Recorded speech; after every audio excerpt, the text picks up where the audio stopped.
Bonjour tout le monde. Aujourd'hui, c'est le 17 septembre.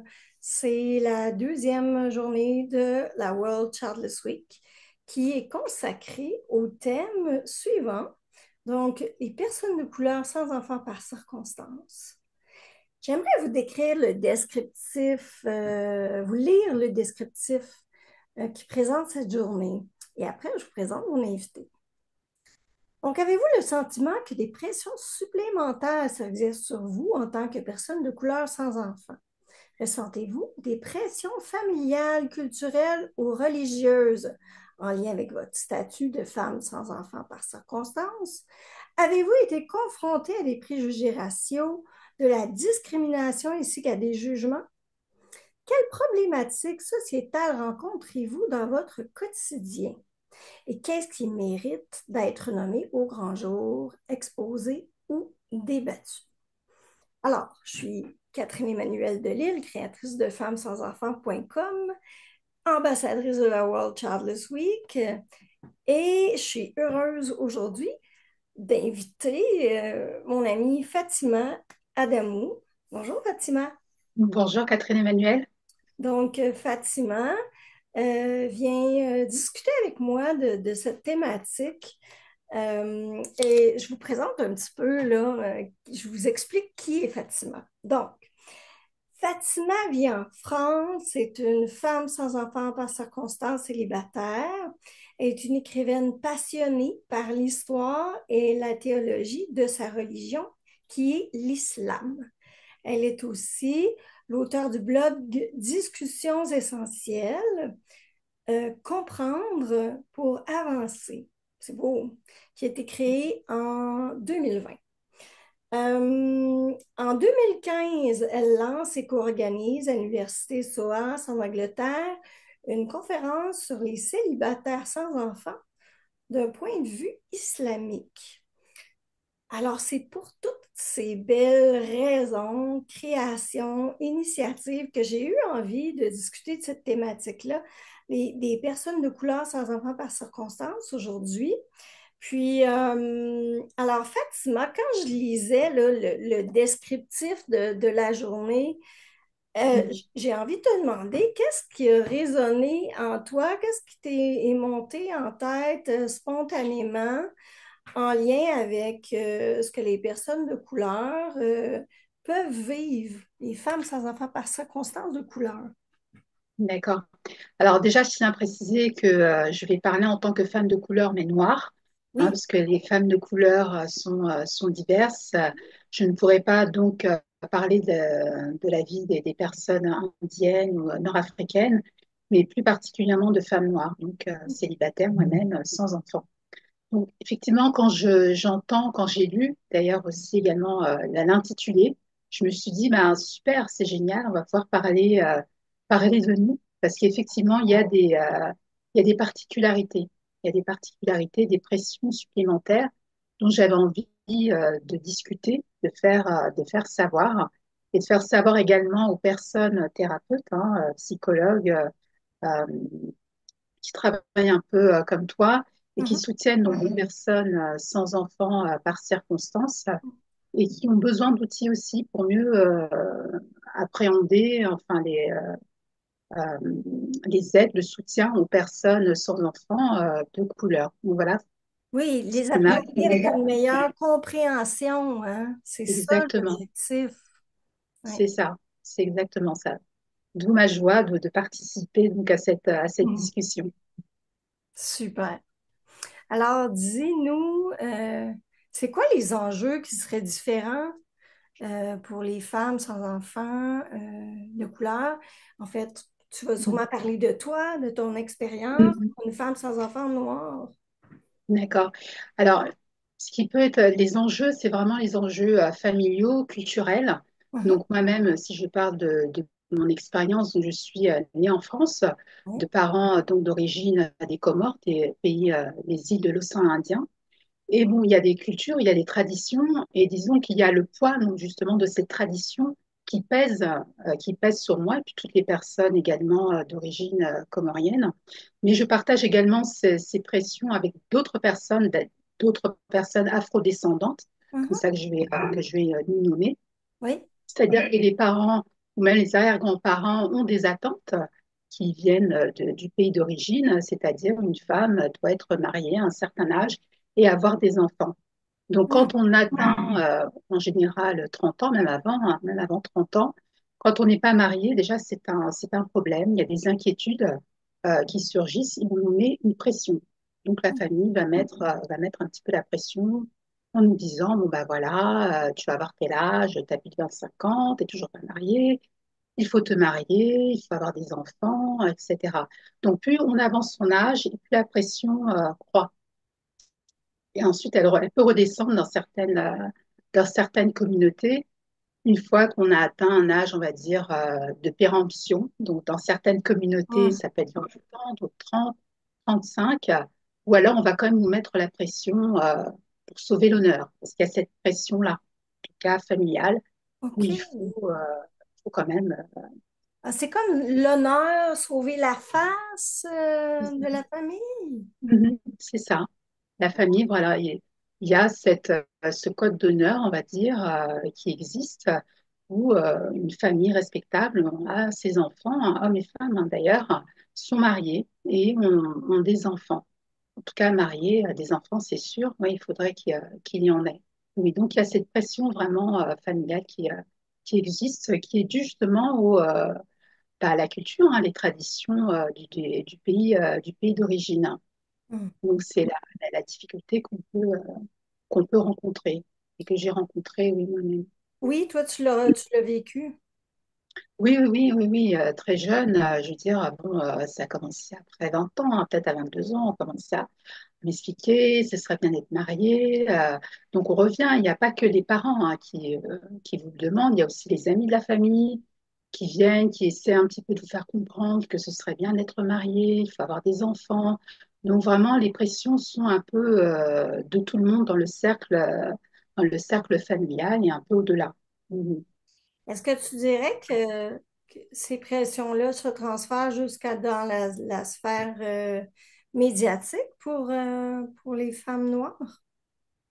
C'est-à-dire dans la sphère médiatique, est-ce que Ben, tu pourrais c'est-à-dire, est-ce que ce qu'on met de l'avant un peu, ce qu'on glorifie dans les magazines, à la télévision, c'est pour la femme noire, c'est vraiment encore le modèle de la mère en couple marié. Tu sais, en tant que femme noire, toi, est-ce que tu te vois Mhm. représenter dans la D'accord. culture?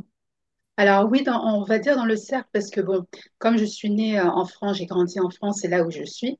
Et il se trouve justement qu'en tant que personne noire, les représentations sont vraiment moindres. Donc il n'y a pas de toute façon de modèle de femme noire. En tout cas, il n'y en a pas beaucoup auxquels je peux penser là immédiatement. Mais c'est plus vraiment dans le cercle familial et amical, vraiment dans la communauté. C'est là où effectivement on voit que le rôle de la femme qui est mise en avant, c'est la mère, la femme mariée et mère. Et comme je suis de culture de tradition musulmane ou de religion Mhm. musulmane, on met ça également en avant, c'est-à-dire qu'on utilise la religion pour vendre donc le mariage et puis les enfants, quoi, finalement. Oui, oui, il y a cette double pression. Ouais, puis tu sais, Jodie Day, elle parle de double whammy. Alors, tu sais, on sait, on n'a pas d'enfants, puis en plus, on est célibataire, puis là, ce serait-tu un triple whammy de dire on est musulmane? Est-ce que ça apporte, ça amène une couche supplémentaire de difficulté? Est-ce que tu dirais ça ou c'est pas tout à fait juste ce que j'avance? Si, je dirais que ça emmène une difficulté particulière parce que, en plus, finalement, parce qu'on utilise la religion pour justifier cette pression, finalement. On nous dit, bon, voilà, dans la religion musulmane, il faut être marié et avoir des enfants. Bon, ça, c'est une interprétation hein, que les personnes ont. C'est pas forcément, c'est pas ce qu'on nous demande dans le Coran, mais c'est l'interprétation qui est véhiculée et qu'on utilise justement sur les jeunes femmes ou les jeunes hommes également, peut-être à moindre mesure, mais sur les jeunes femmes, oui, ce sont les arguments en plus qu'on utilise. Et quand on est croyant et qu'on a la foi est très importante dans nos vies, ça peut être très compliqué à vivre parce que justement, on se dit, oh, bah, je suis peut-être pas une bonne musulmane, je ne fais pas de cours, il faudrait peut-être que je me marie ou je tarde ou pourquoi je ne suis pas mariée, il faudrait que j'ai des enfants, pourquoi je n'ai pas d'enfants, etc. Donc, ça met une pression supplémentaire. Oui, Ah, ça me touche quand tu dis, tu sais, je t'entends dire, je suis peut-être pas une bonne musulmane. Fait qu'en plus de se dire, ben, je suis peut-être pas une bonne femme noire, je suis oui. peut-être pas une bonne femme musulmane, je suis peut-être pas une Mhm. bonne femme Tout court. tout court. Oui, oui, oui. C'est beaucoup de pression, de conformisme, puis on dirait que ce qui me vient comme image, j'ai l'impression que les racines de ce que ces femmes-là peuvent vivre trempent dans une espèce de honte d'être ce Oui, qu'elles sont. mhm. C'est ça, mais c'est surtout.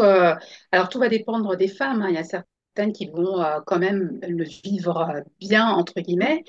Et Hein? c'est un peu le sentiment qu'on essaie de nous transmettre, nous dire que c'est honteux, finalement, de ne pas être marié, de ne pas avoir d'enfant. C'est l'idée, oui, c'est l'idée qu'on essaie de véhiculer. Donc, on met la pression donc, sur nous, les personnes non mariées sans enfants, et même les couples qui sont sans enfants. Mais cette pression vient également des parents parce qu'on leur met la pression également. Mhm. Donc, dans la famille, il y a un statut, si tu veux. Donc, les parents également doivent avoir ce statut de grands-parents pour avoir une meilleure place, on va dire, dans la société. Donc, ils nous transmettent Pression. leur pression. Oui, oui, c'est ça. Donc, on porte quelque part le poids, finalement, du statut, du bien-être des parents, finalement. Donc, puisqu'on est pour leur bien-être, il faudrait donc qu'on respecte tous les codes, c'est-à-dire être marié et avoir des enfants. Hey, ça prend du courage finalement pour s'assumer en tant que femme noire, musulmane, puis décider qu'on va poursuivre notre vie sans enfant. Ça Ah oui, prend du courage. c'est très compliqué, c'est très compliqué. Oui, Ben oui, oui. beaucoup de femmes en souffrent, oui, forcément. Puis tu sais, tu disais tantôt, le Coran, dans le Coran, on ne dit pas que nécessairement que les femmes doivent absolument avoir des enfants. Mhm. C'est vrai? Oui, c'est vrai, il n'y a pas d'obligation. D'ailleurs, il y a un verset dans le Coran qui dit que Dieu finalement donne des enfants à qui il veut, il donne des filles à qui il veut, il donne des garçons à qui il veut, il donne les deux à qui il veut, ou alors il n'en donne pas du tout à qui il veut. Donc, juste ce verset devrait juste nous conforter, nous dire, bon, bah, on est tous différents, et puis il y a des personnes qui auront des enfants, d'autres pas, et puis c'est comme ça, comme les étoiles, sont différentes formes, on Ah, est tous différents. c'est beau cette image d'étoile. Parce que c'est vrai, une étoile, tu sais, c'est unique. Ça a une forme particulière. Ça ne se compare pas vraiment à une autre. Parce que, Oui, comme les êtres humains, hein, exactement, nous tout- sommes tous différents. oui, toutefois, on peut quand même je pense qu'il il est important de se rallier, les femmes sans enfants, entre nous. Parce que c'est Mhm. là qu'on se rend compte que finalement, on vit un petit peu toute la même chose, Oui, qu'on soit oui, athée, musulmane, exactement.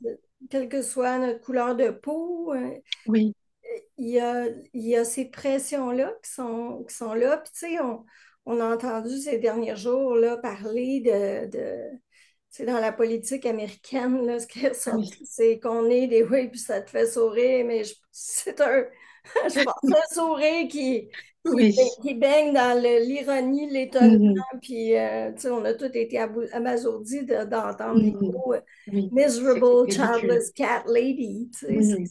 Oui, c'est vraiment gros, mais tu sais, on se rend compte que c'est- ça a entré dans la tête des gens, ça. mhm. Cette espèce de croyance que si on n'arrive pas à trouver un partenaire ou une partenaire, Oui, puis qu'on n'a pas d'enfant, ben nécessairement, on est une ratée, une misérable, mhm. on doit nous prendre en Oui, pitié, on n'est pas accompli. Euh, Donc, tu sais, ça, c'est des pressions extérieures qui se rajoutent. exact. Mhm. Et quand on regarde autour de nous, ben, on en connaît toutes, tu sais, des femmes extraordinaires, Bien sûr. pas de conjoint, pas d'enfant, on en Mhm. est deux, là, tu sais, on est Oui, différentes, on a des passions, tu sais, on est capable d'avoir des conversations profondes, on est exactement. Bien sûr. engagé, on a un Mhm. travail, on paie Oui, nos taxes, tu sais, oui, oui, c'est complètement hallucinant, hein. oui, ça l'est. Ouais. Ça l'est, tout à fait. Et c'est vrai que finalement, ça rejoint un petit peu pour ce que chaque personne dans la communauté dit, c'est que on vit dans une société, des sociétés vraiment pronatalistes. Donc, les idées de cette personne américaine, de cet homme politique américain, finalement, il a juste véhiculé des idées que beaucoup ont. C'est vraiment des idées qui sont ancrées dans les sociétés. Donc certaines personnes pourraient avoir tendance à dire, ah, vous voyez, même les Américains le pensent. Par exemple, si on revient aux communautés noires, par exemple, on pourrait tout simplement nous dire, vous voyez, même les Américains pensent la même chose. Mais non, c'est-à-dire que ce n'est pas l'idée qui devrait être véhiculée. Et ce qui est bien finalement dans cette polémique, parce que je vois le côté positif, c'est qu'on parle de nous finalement. Et on peut Oui. s'exprimer et on peut lire des articles, beaucoup plus d'articles sur les personnes sans enfants de circonstances ou par choix, et Mhm. voir qu'effectivement, bah, nous sommes nombreux et nombreuses personnes qualifiées, intelligentes, Mhm. voilà. Et donc oui, c'est le côté positif que je retiens finalement Ben, tu as cette tout à polémique. fait raison. Puis, tu sais, il y a même des artistes connus, tu sais, comme Jennifer Aniston qui a pris parole Oui. encore une fois. Tu sais, c'est pas la première Mhm. fois, mais et là, de voir aussi tu sais, qu'on s'attaque à, à- à Kamala Harris, tu sais, qui était Oui. Mhm. en plus une femme Mhm. noire. Mhm.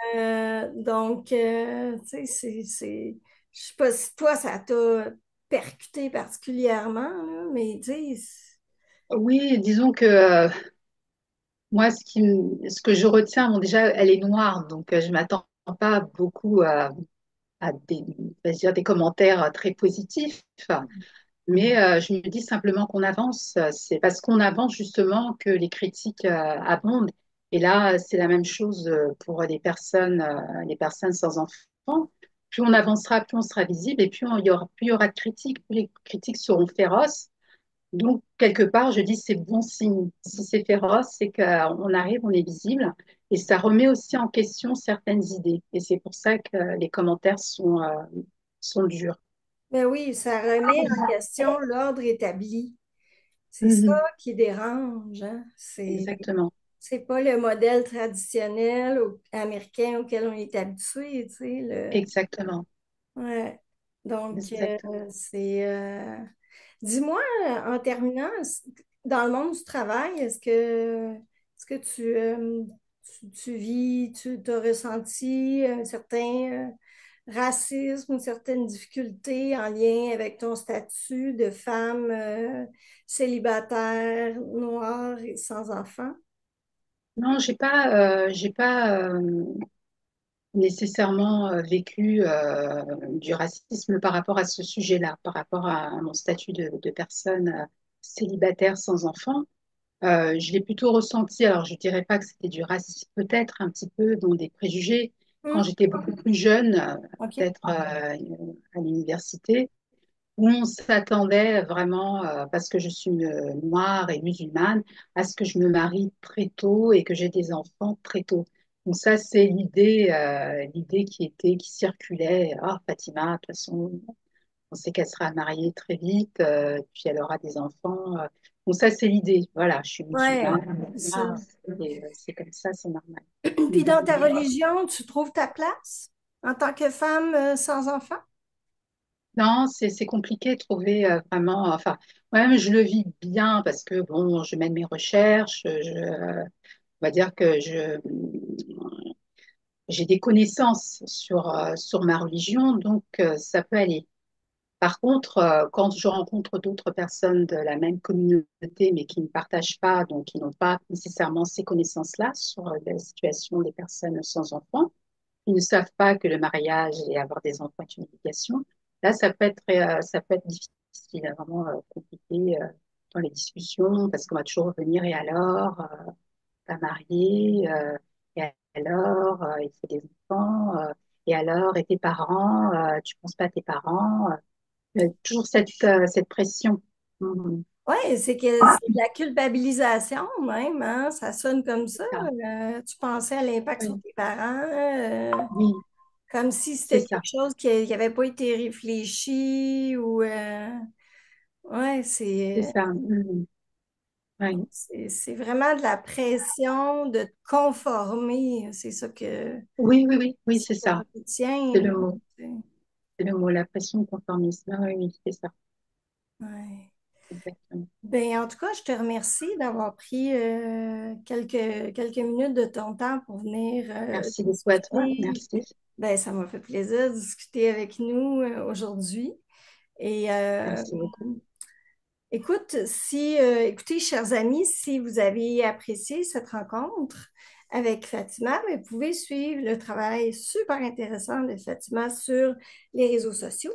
Donc, on peut la retrouver sur Facebook, sur Instagram et aussi sur LinkedIn. Discussions essentielles. Et oui, ce sont des discussions essentielles qu'on devra avoir de plus en plus. Puis, je te félicite encore Merci d'avoir beaucoup. démarré ce blog. Puis, Merci. je t'encourage vraiment à continuer parce que, comme je te disais avant le début de l'entrevue, j'ai une cliente, moi, qui t'a découverte, qui apprécie beaucoup ce que tu fais, puis après, qui est venue me consulter pour avoir du Ça fait très plaisir. soutien. Ouais. Donc, une cliente musulmane. Donc, ton travail a vraiment C'est encourageant. un impact et Mhm. ben, j'espère qu'il y a d'autres femmes musulmanes, mais aussi de d'autres Ou religions, pas. Mhm. Oui. des femmes de couleur, de la diversité Mhm. qui vont te découvrir puis aller te lire avec grand intérêt. Donc, Merci beaucoup. à bientôt, Merci Catherine Emmanuel. À bientôt. avec plaisir.